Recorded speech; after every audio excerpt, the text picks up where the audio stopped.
गणाधिपतये नमः। श्री सरस्वत्यै नमः। श्री गुरवे नमः।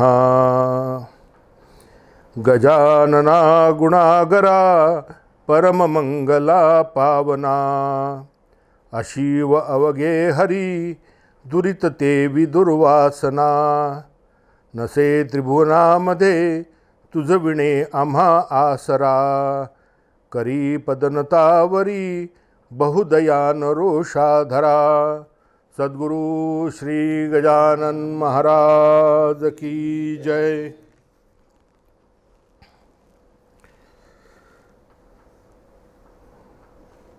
मंडळी, अध्याय 14वा आणि अध्याय 14व्याचं मंगलाचरण करताना दासगणू महाराजांच्या प्रतिभेला पुन्हा घुमारे आलेले आहेत. रघुकुलभूषण कौसल्यात्मज अशा रामरायाचं गुणगान करतात, ज्यांनी त्राटिका वधली, अहल्या उद्धरली, शबरीचा उद्धार केला, वानर बलवान केले, सागरावर पाषाण तारले, दुष्ट रावणाचा वध केला आणि भक्त बिभीषणाला राज्य दिलं. अशा रामरायाचं गुणगान दासगणू महाराज करतायत. जो जो आला शरणपदा, तुझ्या की हे आनंद कंदा, दैन्य दुःख आपदा त्याच्या तू वारिल्यासी. तू जननी जनिता सद्गुरू, तू भक्तांचा कल्पतरू, भवनदीचे थोर तारू, तूच की रे रामराया. म्हणजे लौकिक, पारलौकिक आणि अलौकिक जे काही आहे ते सगळं गुरुच्या, प्रभू रामचंद्राच्या पायाशीच आहे, असं प्रतिपादन मंगलाचरणात दासगणू महाराजांनी केलेलं आहे. आणि लौकिक आणि पारलौकिक दोन्ही पातळीवरच या अध्यायातल्या कथानक आहेत. पहिलंच कथानक हे बंडू तात्या पांडुरंग दंडे, मुक्काम पोस्ट साखरखेरडा, तालुका मेहकर, जिल्हा बुलढाणा. साखरखेरडा म्हटलं की कोणाची आठवण येते? तर आमच्या प्रल्हाद महाराज रामदासी यांची. साखरखेरडा याचं नाव आधी फतेखेरडा होतं. या ठिकाणी निजामावर मराठ्यांनी, पेशव्यांनी विजय प्राप्त केला, फतेह केली आणि म्हणून फतेखेरडा. आणि हत्तीवरून साखर वाटण्यात आली म्हणून या गावाचं नाव, मोठं तळ होतं सैन्याचं पेशव्यांच्या काळात, असं हे साखरखेरडा. या साखरखेड्याचं, शेगावचं नाव जसं गजानन महाराजांनी मुळे प्रसिद्ध झालेलं आहे, तसंच साखरखेडा हे नाव प्रल्हाद महाराज रामदासी यांच्यामुळे प्रसिद्ध झालेलं आहे. आत्ता या काळातले 78-79 सालीपर्यंत प्रल्हाद महाराज होते. 1978-1979 सालपर्यंत. ब्रह्मचैतन्य गोंदवलेकर महाराजांचे शिष्य रामानंद आणि रामानंदांचे शिष्य म्हणजेच गोंदवलेकर ब्रह्मचैतन्य महाराजांचे प्रशिष्य असे प्रल्हाद महाराज यांनी अख्खं आयुष्य रामनामाच्या प्रचारात घालवलेलं आहे. आणि ही कथा त्याच गावातली. बंडू तात्या पांडुरंग दंडे नावाचा एक सत्शील ब्राह्मण, खरं तर ब्राह्मण म्हटल्यानंतर सत्शील म्हणायची वेळ आत्ता आलेली आहे. आधी ब्राह्मण म्हणजे सत्शीलच असावा, पण आता आवर्जून सांगावं लागते की ब्राह्मण आणि सत्शील आहे. तर हा बंडू तात्यात राहत होता. धन संपत्ती यांची काहीही ददात नव्हती. घरची शेतीवाडी भरपूर. अजूनही दंड्यांचा वाडा हा साखरखेड्यात प्रसिद्ध आहे. साखरखेड्याला गेले, दंड्याचा वाडा पाहायचा म्हटलं की कोणीही तुम्हाला दंड्यांच्या वाड्यात घेऊन जाते. मोठा असा वाडा. बंडू तात्यांचा मुख्य व्यवसाय शेती तर भरपूर होतीच, मालगुजारीच होती, त्याचबरोबर कापसाचा व्यापार आणि त्या काळात म्हणजे 1920व्या शतकाच्या सुरुवातीला मोठा जिनिंग प्रेस त्यांचा तिथे होता. आणि उदार अंतःकरणाचा असा हा माणूस, पण संसार नीट नेटका न करता धामाधुमीचा संसार केला. परिणाम असा झाला की त्या परिणामामुळे कोणीही अतिथी आला, अभ्यागत आला, ओळखीचा असो पारखीचा असो नसो, घरी आला की त्याचं आदर आतिथ्य करायचं, गाव पंक्ती बसवायच्या, भोजनं करायचेत. आणि असं करत करत सगळी संपत्ती हळूहळू, एका माठाला एक तोटी असली, नळ असला आणि माठात आपण वेळेवर पाणी भरत गेलो, त्या तोटीने पाणी काढत गेलो तर ठीक आहे.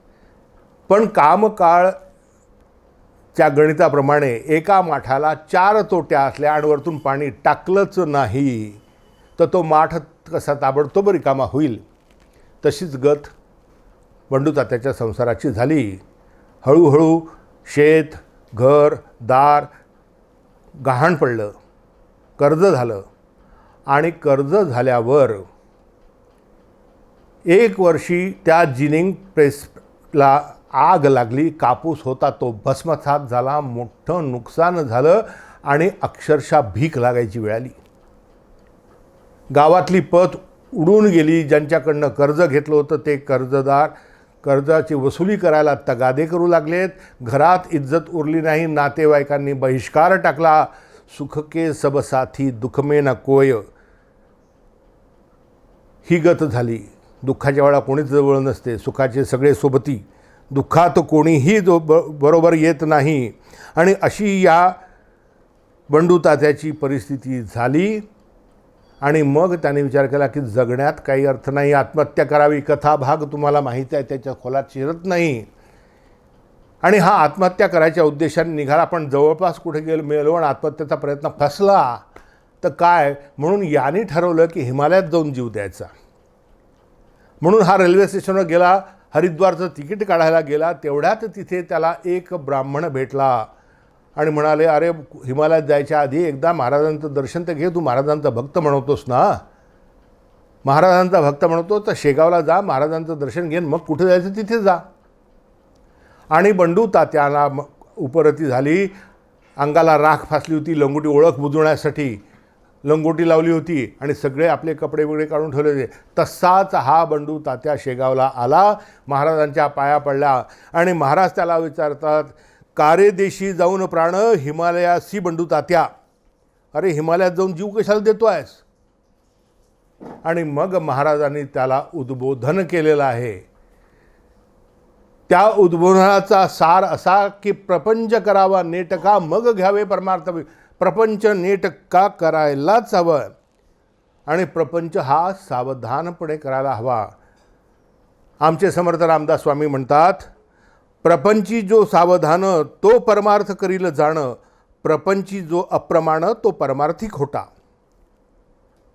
आणि प्रपंची सावधान करण्यासाठीच महाराज त्याला उपदेश करताहेत की महाराज म्हणतात, अरे आत्महत्या करू नये, हताश कदापि होऊ नये, प्रयत्न करण्यात चुकू नये, साध्य वस्तू साधाया.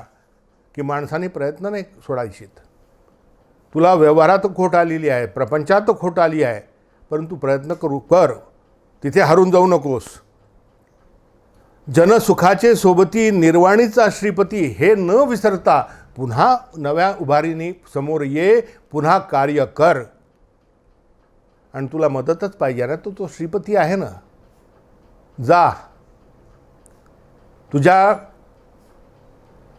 शेतामध्ये गावाच्या बाहेर म्हसोबा आहे, त्या म्हसोबाच्या बाजूला बाबळीचं झाड आहे. त्या बाबळीच्या झाडाखाली खोद 3 फुटावर तुला पाहिजे ते मिळेल.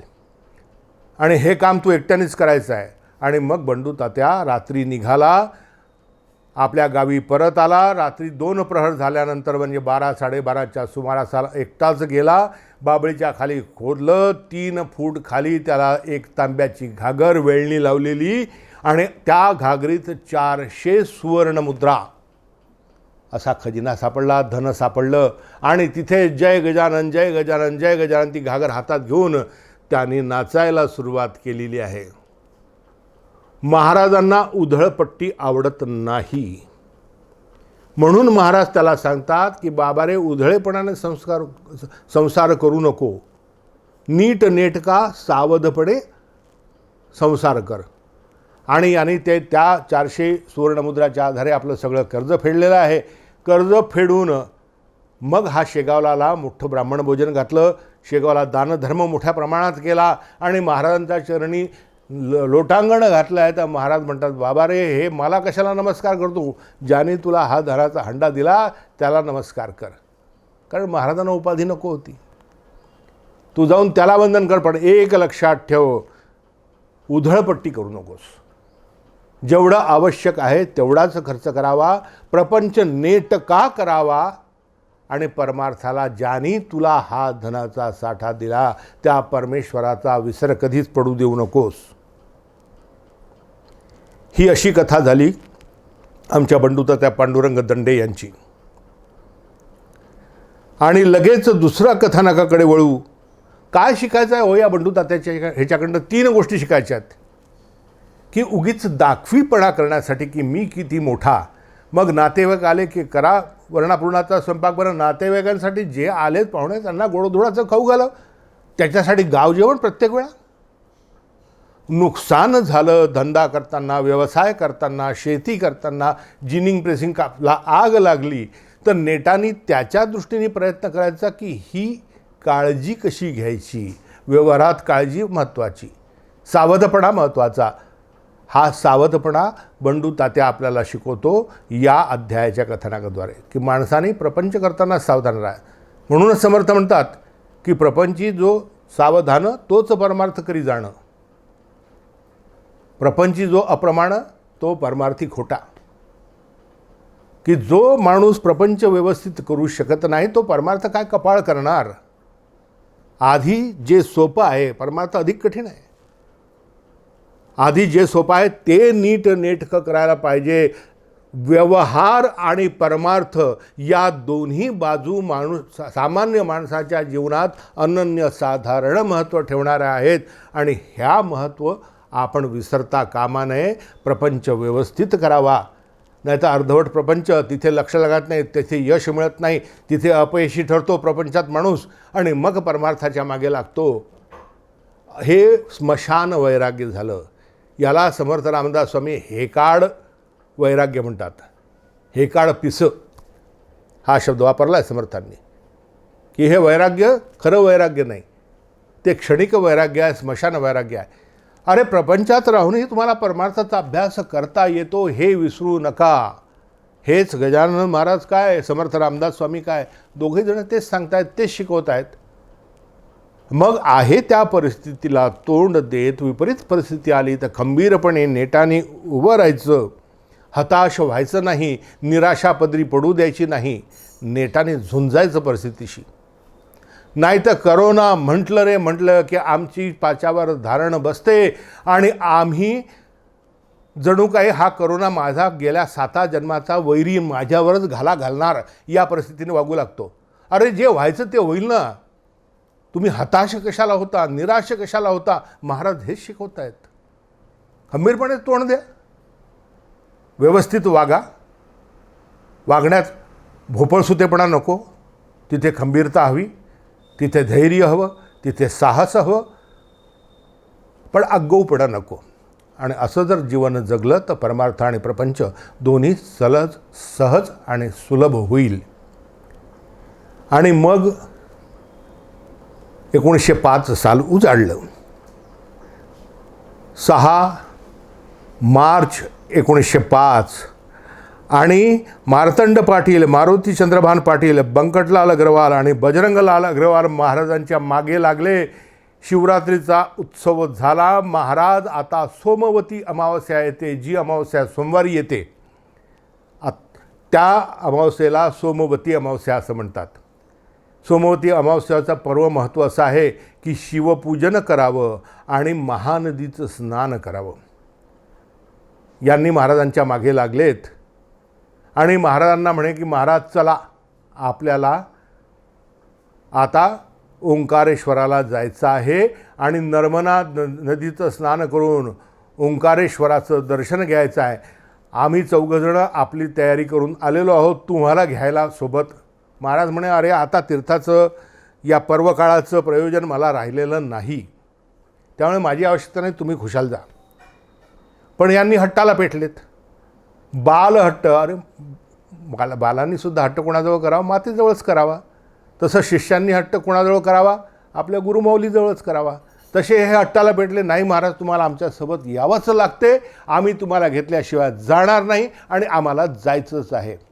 महाराज म्हणाले, तुम्ही फारच दांभिक दिसता, नर्मदा इथे आपल्या विहिरीत आहे आणि असं असताना आपण जर तिथे गेलो स्नानाला तर ह्या नर्मदेला राग नाही येणार का?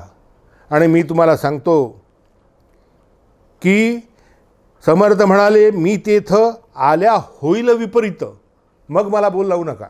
मी जर तिथे आलो तुमच्याजवळ आणि काही विपरीत घडलं, म्हणून एक लक्षात ठेवायचं, गुरुच्या संतांना आग्रहाला बळी पाडायचा नाही. ते म्हणतात त्याच्यामागे गूढ अर्थ जे आपल्याला दिसत नाही. आपण ग्राउंड लेवलवरून प्रत्येक गोष्ट पाहतो, व्यावहारिक जनता, आणि ते उंच अशा मचाणावर बसलेले असतात 7 मजली. त्या 7 मजली मचाणावर बसून त्यांना जे जग दिसते ते आपल्याला त्या जमिनीवर वरवून दिसत नाही. म्हणून संतांनी सांगितलं तिथे हट्ट करायचा नाही, तिथे आग्रह करायचा नाही. ते म्हणतात तसं वागायचं, ह्याच्यात खरा शहाणपणा आहे. पण आमचे मंडळी, भक्तमंडळी, नाही आम्ही तुम्हाला घेतल्याशिवाय जाणार नाही, आम्ही जाणारच, तुम्हाला आमच्यासोबत यावंच लागते. महाराज म्हणाले, ठीक आहे चला. आणि मग तिथून अकोल्याहून भुसावळून खेडीघाट स्टेशन, तिथून उतरले बैलगाडीने, ओंकारेश्वराला आले. आणि जेव्हा पाहिलं की भयानक गर्दी आहे, मुंगी जायला जागा नाही, तरी दोघं जण महाराजांजवळ थांबायचे, दोघं जण दर्शन करून यायचे. नर्मदा स्नान झालेलं आहे, महाराजांना त्यांनी नर्मदा स्नान घातलेलं आहे आणि ओंकारेश्वराचं दर्शन दोघांनी जाऊन करून आले. आणि परत जाताना त्यांना लक्षात आलं की आपल्या गाडीचे बैल नाठाळ आहेत, उधळतील, आणि मग रस्त्याने जाणं सोपं नाही. म्हणून नावं करून जाऊ. बाकी सगळे लोक नावं करून चालले आहेत खेडीघाट स्टेशनापर्यंत. आणि नावेत बसले, खडकावर नावेची खालची फळी फुटली आणि बसा पाणी येऊ लागले. ज्यांचा जीव कासावीस झाला की आता इथेच मरण आलं, महाराज तुमचं आम्ही ऐकलं नाही, आता ही नाव डुबते. नावाड्यांनी उड्या टाकल्या, 2 नावाडी होते, त्या दोघांनी उड्या टाकल्या आणि ते किनाऱ्याकडे पोहत गेले. इथे आमच्या या मंडळींना पोहणे तरी धड येत होतं का माहीत नाही. महाराज शांतपणे बसलेले, गणगणगणात होते, त्यांचं आवडतं भजन चाललेलं, टुचक्या वाजवीत महाराज बसलेले. आणि महाराज टुचकी कशी, आपण अशी टुचकी वाजवतो, महाराज अशी टुचकी वाजत नव्हते. महाराज अशी माळ ओढल्यासारखी अशी टुचकी वाजायचीत, अंगठ्यावर मधल्या बोटाचं घर्षण करत, असं नाही असं नाही असं, अशा टुचक्या वाजवायच्यात महाराज दोन्ही हातांनी.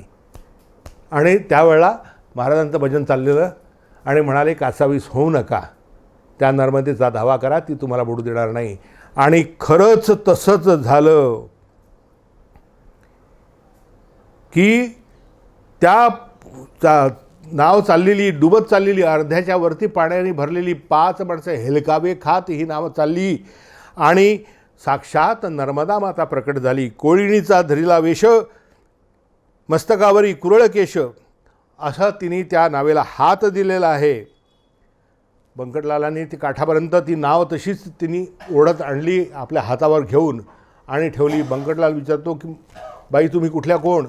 तर ती उत्तर देते की मी ओंकार कोळ्याची कन्यका, माझे नाव नर्मदा ऐका, आम्हा परिपाठ आहे देखा ओले वस्त्र नेसण्याचा. ओलेच वस्त्र मी नेसते. ओंकार नावाचा जो कोळी आहे ना त्या तिकडे बसलेला देवळात, त्याची मी कन्या आहे, माझं नाव नर्मदा आहे. आणि मग यांच्या लक्षात आलं हे प्रकार वेगळा आहे. त्यांनी महाराजांना विचारलं, महाराज ही आपल्याला वाचवणारी बाई कोण? पण तिने स्वतः सांगितलं आहे ती साक्षात नर्मदा आली. ती आली, महाराजांच्या पाया पडली, महाराजांचं पाय तिने आपल्या दोन्ही हात तिथे टेकवले, मस्तक टेकवलं आणि क्षणात नाहीशी झाली. साक्षात नर्मदेचं दर्शन या 4 मंडळींना महाराजांमुळे घडलेलं आहे. काय अलौकिक लीला आहे महाराजांची. पहिल्यांदा आपण पाहिलं की लौकिक आणि ही अलौकिक लीला महाराजांची. आणि महाराजांच्या तर पारलौकिक पारमार्थिक या लीला आता आपण पाहतच चाललेलो आहोत. हे अशी नर्मदेचं कथाभाग खूप विस्तृत आपण घेणार नाही. कथाभागावर आपण सकाळी वाचलं आहे, त्याच्यावर विचार केला आहे दिवसभर, आणि आज दुपारी आपण ह्याच्यावर त्या गोष्टींवर विचार कसा करायचा, अलौकिक काय आहे, अलौकिकपणा काय आहे, हे कसं जाणून घ्यायचं महाराजांचं. ती नर्मदा साक्षात महाराजांच्या दर्शनाला आली. नाव फुटायचं काही कारण होतं का? सगळ्या नावा चालल्या, महाराजांनी हे बंकटलाल वगैरे मंडळी 4 लोक बसलेले, हीच नाव खडकावर का आपटावी? कारण महाराजांना या लोकांना, या 4 भक्त मंडळींना नर्मदेचं दर्शन करवायचं होतं. आणि हे दर्शन झालं आहे. सगळ्यांनी मोठ्याने जय जयकार केलेला आहे. जय जय नर्मदे, हर हर नर्मदे. आपणही करूया, म्हणा जय जय नर्मदे, हर हर नर्मदे. आणि असा हा लीला प्रसंग महाराजांचा आहे. याच्यावर चिंतन मनन करायचं, अलौकिकत्व महाराजांचं जाणून घ्यायचं, अनन्य शरण व्हायचं. आणि सर्वात शेवटी 14व्या अध्यायाच्या एक अजून छान कथानक, छोटंसं कथानक आहे की माधवनाथांचे शिष्य, चित्रकूटचे माधवनाथ महाराज, त्यांचे शिष्य सदाशिव उर्फ तात्या वानवळे हे महाराजांच्या दर्शनाला आले. आणि हे महाराजांच्या दर्शनाला आले त्यावेळेला महाराज जेवण करत होते, भोजन करत होते. मध्यान्नीला दुपारची वेळ होती. आणि सदाशिव उर्फ तात्या वानवळे आणि त्यांचे सहकारी हे जेव्हा दर्शनाला आले, त्यांना बाहेर बसवण्यात आलं की महाराज जेवत आहेत. आणि महाराज जेवून आलेत आणि म्हणाले, वा वा, अलभ्य लाभ आहे. हे तात्या वानवळे जे आहेत, सदाशिवराव वानवळे, हे मोठे अधिकारी पुरुष, माधवनाथांचे शिष्य, योगविद्येत निष्णात, माधवनाथांची अतीव कृपा यांच्यावर झालेली असे हे अधिकारी शिष्य होते माधवनाथ महाराजांचे. हे दर्शनाला आले. माझ्या बंधूची पोरं आले म्हणून महाराजांनी त्यांना आलिंगन दिलेलं आहे, त्यांचा सत्कार केलेला आहे. आता यांचं एकंदर आपण पाहिलं तो गोपाळदास महंत तुम्हाला आठवत असतील. हे वानवळे मूळचे नाशिकचे. हे गोपाळदास महंतांची कृपा यांच्यावर झाली कारण यांचा एकंदर पाहता, यांची भक्ती पाहता, यांची श्रद्धा पाहता, यांचा अधिकार पाहता, हे रोज रात्री आपलं मृगाजीन घेऊन गोपाळदास महंत काळारामाच्या मंदिराबाहेर धुनी लावून 24 तास बसलेले असायचेत. तिथे जायचेत वानवळे आणि रात्रभर त्यांच्यासमोर मृगाजिनावर बसून अध्यात्मावर चिंतन करायचे, त्यांचं मार्गदर्शन प्राप्त करायचे. त्यांनी जेव्हा त्यांना दीक्षा मागितली तेव्हा सांगितले की मी तुला दीक्षा देणार नाही, तुझा गुरु येईल इथेच, माझ्याजवळच येईल आणि मग मी तुला त्याच्या सुपूर्द करीन. आणि माधवनाथ महाराज नाशिकला आलेले, गोपाळदास महंतांची त्यांनी भेट घेतलेली. आणि गोपाळदास महंताची भेट घेतल्यावर, हा तुझा शिष्य, हा तुझा माणूस, ये ले जाओ, ये तेरा बंदा है, असं म्हणून या वानवळ्यांना गोपाळदास महंतांनी माधवनाथांकडे पाहिलं. याच गोपाळदास महंत रामाची कृपा अनुग्रह ज्या वेळा राम मंदिरात, काळारामाच्या मंदिरात महाराजांवर झाला, त्याच वेळापासून हा महाराजांचा सुद्धा, गजानन महाराजांचा सुद्धा अंतरंग मित्र, अगदी सखा. रामाची कृपा होताना महाराजांवर, महाराज तिथे बसलेले आहेत आणि रामाच्या गळ्यातले हार महाराजांच्या गळ्यात येऊन पडत आहेत, आपोआप झुंबरं हलत आहेत, झुंबरं प्रज्वलित झाले आहेत, घंटानाद होतो आहे. हा सका प्रकार यांनी पाहिला होता. आणि त्यांनीच कदाचित सांगितलं असेल की गजानन महाराजांच्या दर्शनाला जा, आणि म्हणून वानवळे तिथे दर्शनाला आलेत. त्यांना आलिंगन दिलेलं आहे आणि आलिंगन देऊन सांगितलं, अरे तुम्ही थोड्या आधी आला असता तर आत्ताच तुमचे गुरु माझ्यासोबत जेवून गेलेत, पण जेवून गेलेत आणि घाईघाईने निघून गेलेत, त्यामुळे हा विडा घ्या म्हणून विड्याची पानं दिलीत आणि विड्याची पानं वानवळ्यांच्या हाती दिली की जा आत्ता तुम्ही चित्रकूटला जा, माधवनाथ महाराजांना हा विडा द्या आणि त्यांना मी सांगतो तेच सांगा, म्हणा साथे भोजन हुआ विडा तुम्हारा यही रहा, हे शब्द त्यांना सांगा. यांनाही आश्चर्य वाटलं की आपले गुरु इथे येऊन गेलेत. मग ते जेव्हा चित्रकूटला गेलेत ते विड्याची पानं घेऊन घेतलेत. ते कुठून माधवनाथ महाराजांनी ते ग्रहण केले, प्रसाद म्हणून सगळ्यांना थोडा थोडा वाटला तो कुटलेला विडा. आणि माधवनाथाला जेव्हा तात्या वानवळ्यांनी विचारलं की बा असं कसं की तुम्ही तिथे कसे आले होते, ते म्हणाले हे आमचं संतांचं योग्यांचं वेगळंच असते.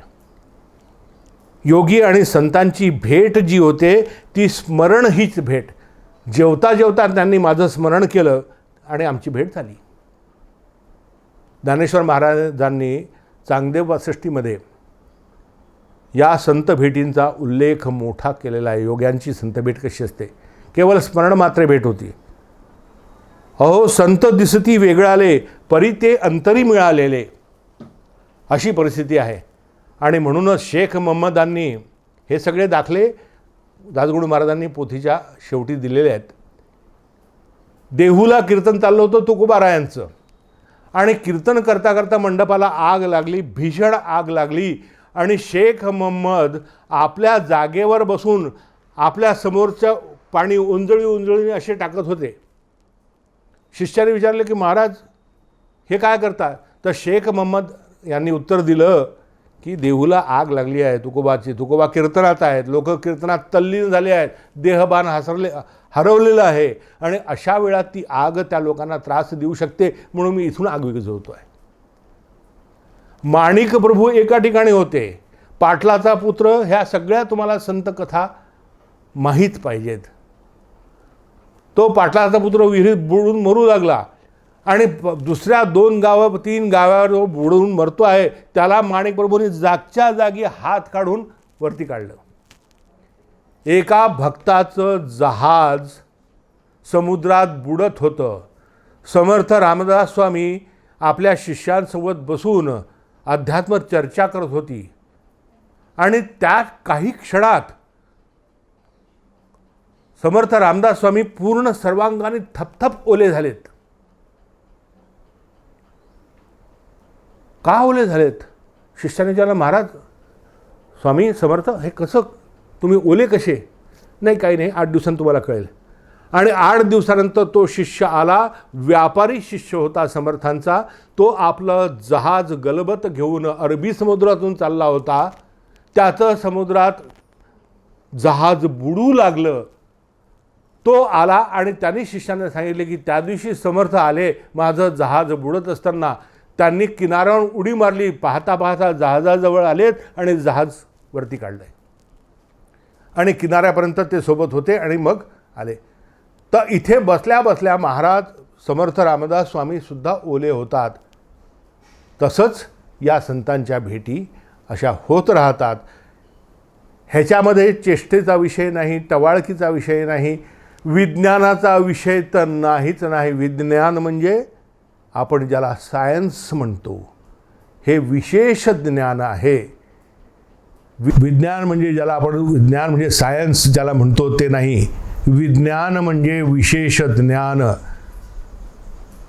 मी कोण, देव कोण, को अहम या प्रश्नाचं उत्तर ज्या ठिकाणी मिळते आणि जे ज्ञान झाल्यावर अधिक काही जाणण्यासारखं शिल्लक राहत नाही, ते म्हणजे विज्ञान. म्हणजेच आत्मानुभूती, आत्मसाक्षात्कार, अहम ब्रह्मास्मीची जाणीव. आणि अहम ब्रह्मास्मीची जाणीव झाल्यावर सर्व खलु इदम ब्रह्म हे ज्याला समजते तो विज्ञान. आणि असे विज्ञाननिष्ठ संत सत्पुरुष की त्यांच्या पंचमहाभूतांवर त्यांनी विजय प्राप्त केलेला असतो, त्रिगुणांवर विजय प्राप्त केला असतो.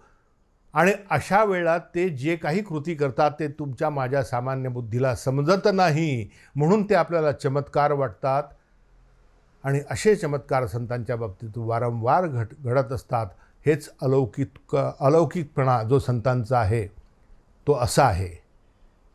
व्यवहार असो याने लौकिक असो की अलौकिक असो, की पारलौकिक असो, सर्व कसोट्यांवर संतांची वागणूक समानच असते.